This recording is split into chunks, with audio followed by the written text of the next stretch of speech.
ಸೂಕ್ತವಾದ ತನಿಖೆ ಆಗಬೇಕು. ಇವತ್ತು ನಮ್ಮನೆ ಹೆಣ್ಮಕ್ಳು ಬೇರೆಯಲ್ಲ, ಈ ತಾಲೂಕಿನ ಹೆಣ್ಮಕ್ಳು ಬೇರೆಯಲ್ಲ. 8ನೇ ತರಗತಿ ಮತ್ತು 10ನೇ ತರಗತಿಯ ಹೆಣ್ಮಕ್ಳನ್ನ ಬಳಸ್ಕೊಂಡು ಇವರು ಕಾಮದಾಟಕ್ಕೆ ಬಳಸ್ಕೊಂಡು ಹೆಣ್ಮಕ್ಳನ್ನ ಹಾಳು ಮಾಡ್ತಾ ಇದ್ದಾರೆ ಅಂತ ಏನು ಹೇಳಿದ್ದಾರೆ, ಅದು ಸೂಕ್ತ ತನಿಖೆ ಆಗಬೇಕು. ತನಿಖೆ ಆಗಿ ಯಾರು ತಪ್ಪಿತಸ್ಥರಿದ್ದಾರೆ ಅಂಥವರಿಗೆ ಗಲ್ಲಾಗಬೇಕು, ಅವರನ್ನು ಜೀವಾವಧಿ ಶಿಕ್ಷೆ ಕೊಡಬೇಕು, ಇಲ್ಲಾಂದರೆ ಗಲ್ಲನ್ನು ಏರಿಸಬೇಕು ಅಂತೇಳಿ ನಾನು ಕೂಡ ನಿಮ್ಮ ಮುಖಾಂತರ ಆಗ್ರಹ ಮಾಡ್ತೇನೆ. ಜೊತೆಗೆ ಕೆಲವೊಂದು BJP ಇರ್ಬೋದು ಅಥವಾ ಇಂಥ ಕೆಲಸಕ್ಕೆ ಬರದೇ ಇರುವಂಥ ಪತ್ರಿಕೆಗಳು, ಅನಂತಮೂರ್ತಿ ಹೆಗಡೆ ಇಂಥವರು ಸಮಾಜವನ್ನು ಸುಧಾರಣೆ ಮಾಡೋದು ಬಿಡ್ಕೊಂಡು ಸಮಾಜದಲ್ಲಿ ಅಶಾಂತಿ ಮಾಡಿ ನಮ್ಮ ಸಮಾಜಕ್ಕೆ ಕೆಟ್ಟ ಹೆಸರು ತರುವಂಥ ಒಂದು ಕೆಲಸವನ್ನು ಮಾಡ್ತಾ ಇದ್ದಾರೆ.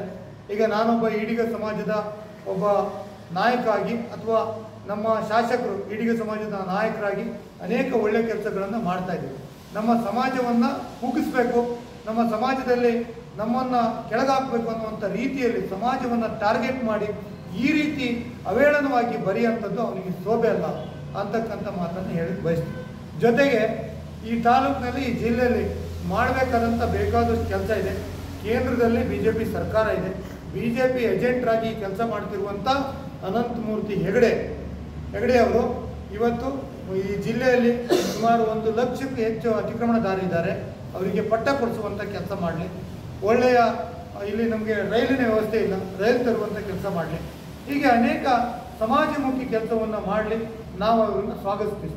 ಅದನ್ನು ಬಿಟ್ಕೊಂಡು ಬೇಡದೇ ಇರೋ ಕೆಲಸ ಮಾಡಿ ಅವೇಳನಕಾರಿಯಾಗಿ ಬರೆದು ಈ ರೀತಿ ನಮ್ಮನ್ನು ತೇಜೋವಧೆ ಮಾಡೋದು ಸರಿಯಲ್ಲ. ಮತ್ತು ನಾನು ಮತ್ತೊಂದು ಬಾರಿ ನಿಮ್ಮ ಮುಖಾಂತರ ಆಗ್ರಹ ಮಾಡ್ತಾ ಇದ್ದೀನಿ, ಅವ್ರ ಮೇಲೆ ಸರ್ಕಾರ ತಕ್ಷಣ ಸುಮೋಟೋ ಕೇಸನ್ನು ದಾಖಲು ಮಾಡಿಕೊಂಡು ಈ ಹಿಂದಿನಿಂದ ಇಲ್ಲಿವರೆಗೆ ಅವ್ರು ಏನೇನು ಸುಳ್ಳು ಪ್ರಚಾರ ಪಡಿಸ್ತಾ ಇದ್ದಾರೆ ಅವರನ್ನು ಬಂಧಿಸಬೇಕು. ಜೊತೆಗೆ ಅವರ ಪತ್ರಿಕೆಯನ್ನು ಮತ್ತು ವಿಶ್ವಂಬರ TV ಏನು ಚಾನಲ್ ಮಾಡ್ಕೊಂಡರೆ ಅದನ್ನು ಬ್ಯಾನ್ ಮಾಡಬೇಕು ಅಂತಕ್ಕಂಥ ಮಾತನ್ನು ನಿಮ್ಮ ಮುಖಾಂತರ ಆಗ್ರಹ ಮಾಡ್ತೀನಿ.